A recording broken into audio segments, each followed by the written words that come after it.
What happens to that energy once the body is gone? Is there individuality after the end of the body? Do I exist as I? Do I have a soul? Is there reincarnation? Or is it just my ego that is saying, actually, even when I let my body go, there is an I that still exists, but if that I then forms part of the larger universe, then it has no identity. It's a question, and I can't answer it to people, so would you answer it for me so I can tell people that I'm quite wise now?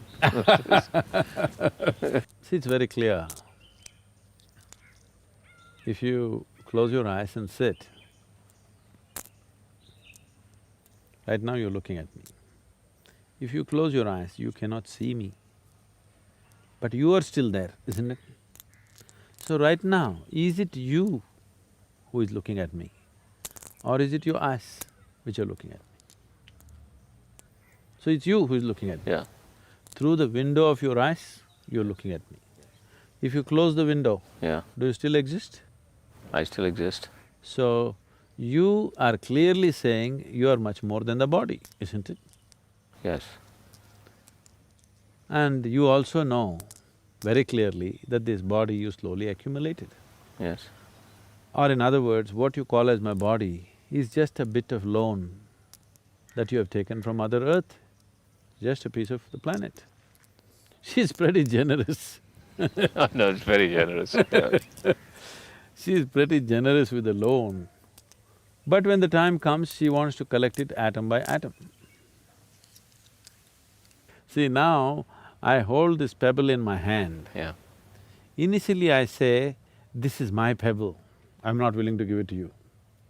After some time, I start thinking, this is me. Now when the time comes that anyway this pebble is going to be taken from me, I am being terrorized because I am being taken away. You are not being taken away. Only the food that you gathered, the piece of planet that you gathered in the form of this body, the planet is asking it back. If only you were aware this is only something I've accumulated, not intellectually. Every moment if you are constantly aware that I am not this body, this is just mine, all right. This is just a gathering. I've accumulated this, I'll use it, and when it's necessary, I'll drop it. If this awareness was there all the time in your life, death would be just change of clothes, isn't it? It's actually more simple than that. So what happens after? Okay, I paid back the loan. The question is only willingly or unwillingly, but whichever way, the loan gets taken. Your body, as you know it, physical body, has to go to the earth because it belongs to the earth. But there is a subtler body which is like a scaffolding. Only because the subtle body is there as a scaffolding, you can build this gross body. You eat a banana, it becomes body, you eat a piece of bread, it becomes body, you eat a brinjal, it becomes body, because there is a subtler scaffolding. This body that you see, the physical body, is only gathering around the subtler body. So when this body falls, the subtle body, which is generally referred to as etheric body or whatever else, is still on.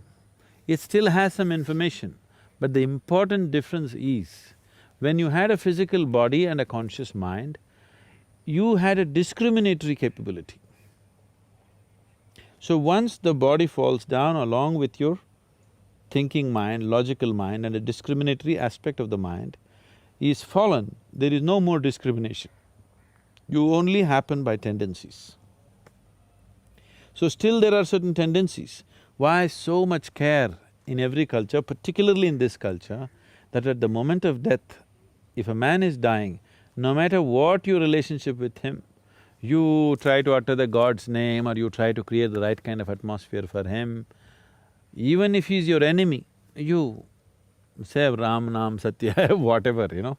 Whatever simple things have been taught to the people, but something to create awareness and pleasantness around him because you want him to live well.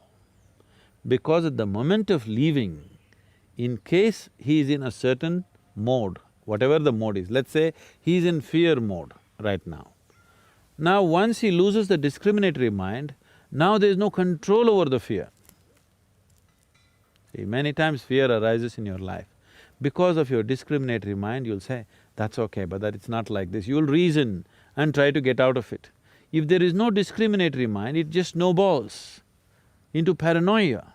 Paranoia not like as living human beings know. Paranoia which grows into a million, billion folds because there's complete absence of discriminatory mind.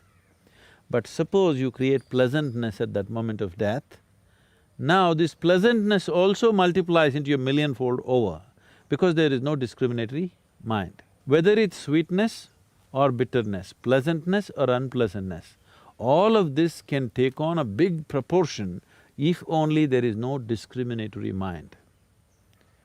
So even when people are living, very little of their discriminatory mind they're using, mostly they're functioning by tendency, which is unfortunate. But once you have shed the body, there is no other way. You will only go by tendency. Unless you've reached a certain level of awareness where you can carry a certain dimension of awareness with you. Otherwise, whatever is your quality will snowball into something very big. If it snowballs into unpleasantness, we say he's in hell. If it snowballs into pleasantness, we say he's in heaven.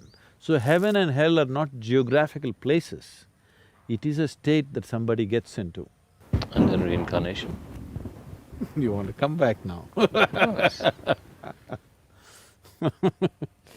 So if there is substantial amount of information still stored, which is the karma, the karmic substance is still strong, then once, suppose you left out of feebleness of energy, that is you became old, energies became feeble and it rested for some time. So this kind of life energy just rests for some time without too much activity.